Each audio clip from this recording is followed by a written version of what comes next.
The school gymnasium buzzed with the sound of laughter, chatter, and the shuffling of feet. Multicolored balloons floated lazily above the crowd, and the polished wooden floor gleamed under the soft glow of string lights. It was the night of the annual dance recital, a night every child waited for eagerly. For most of them, it was a chance to shine under the spotlight, to show off graceful steps they had practiced for months. But for one little girl, it was a night she dreaded. Her name was Lily. She was 7 years old, with soft golden hair that fell like a curtain around her small, pale face. Her blue eyes, usually bright with curiosity, were now dimmed with sadness.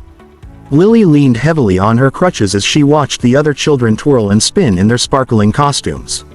Her legs, weakened by a condition she had lived with since birth, could not carry her into the rhythm of the dance. A white brace clung tightly around her right leg, a silent reminder of her struggle. From the corner of the room, Lily heard the whispers. "She can't dance. She'll just ruin it. Look at her. How could she possibly join us?" The words pierced her like tiny shards of glass. She lowered her gaze, trying to hide the tears forming in her eyes.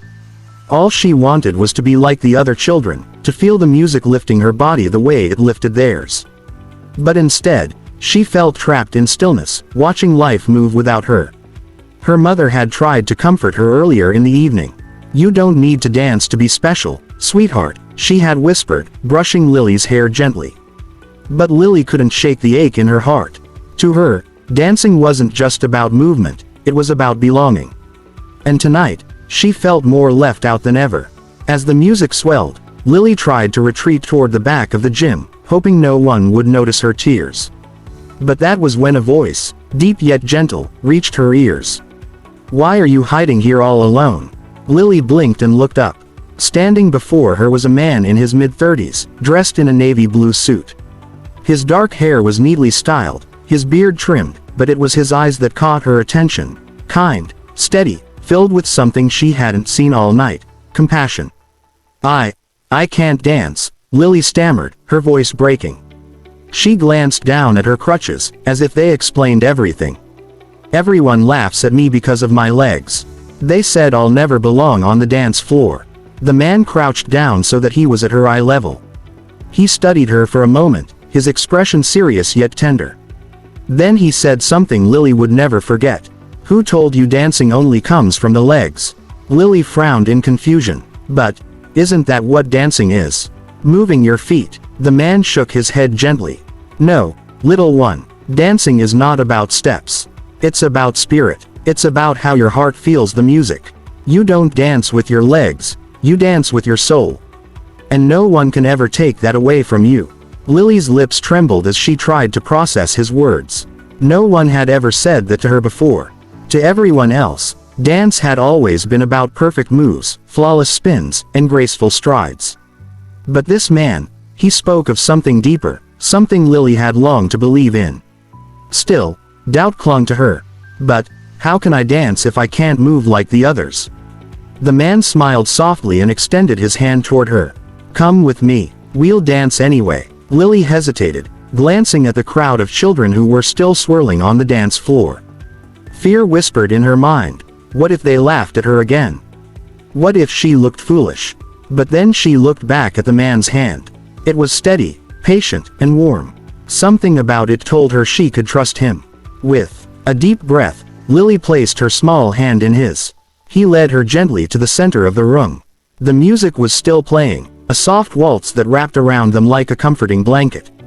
The man didn't ask her to take steps or spins.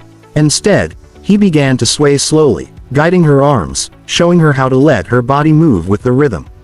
"Close your eyes," he whispered. Lily obeyed. "Now," he continued, "forget about your legs. Just feel the music in your chest. Let it carry you. Let it tell you a story. That's all dancing is." And for the first time in her life, Lily felt it. The music pulsed through her veins, rising in waves of joy and sorrow, hope and freedom. Her body swayed gently with his, her arms flowing like ribbons in the air. She wasn't thinking about her crutches or her brace anymore. She wasn't thinking about the laughter of the other children. All she felt was the beauty of the song, and the kindness of the man who believed in her. Around them, the room began to fall silent. One by one, The children stopped their dancing to watch. The whispers quieted. The laughter faded. In its place grew a hush of awe. For what they saw before them was not a girl limited by her legs, but a girl soaring with her heart. Lily opened her eyes, and for the first time, she didn't care what anyone thought. She was smiling now, her cheeks glowing, her eyes shining like stars. She was dancing, truly dancing, in a way no one else in that room could. The man leaned close and whispered, "See, you were always a dancer. You just needed to believe it." When the music ended, the room erupted in applause. Lily gasped, startled, but the man squeezed her hand reassuringly. The children who had mocked her earlier now looked at her with admiration. Some even wiped tears from their eyes. In that moment, Lily felt something she had longed for all her life: acceptance. Her mother rushed forward, tears streaming down her face, and hugged her tightly. "I'm so proud of you, my darling," she whispered. Lily buried her face in her mother's shoulder, overwhelmed but happy. The man gave them both a gentle smile before stepping back. "Remember, Lily," he said softly, "the world will always try to tell you what you can't do.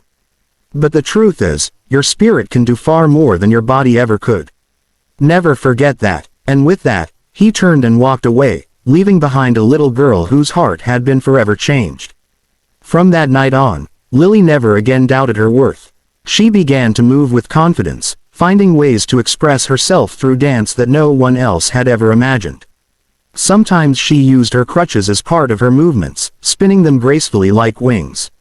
Other times, she simply swayed with her arms, her eyes closed, her heart wide open. She was not just a dancer, she was a symbol of resilience, courage, and the beauty of dancing from the soul. Years later, when Lily grew up, she became an inspiration to countless others. She traveled to schools and hospitals, teaching children with disabilities how to express themselves through dance. Her message was always the same: you don't dance with your legs. You dance with your heart. And every time she said it, she remembered the man in the blue suit, the stranger who had seen her not for what she lacked, but for what she carried within.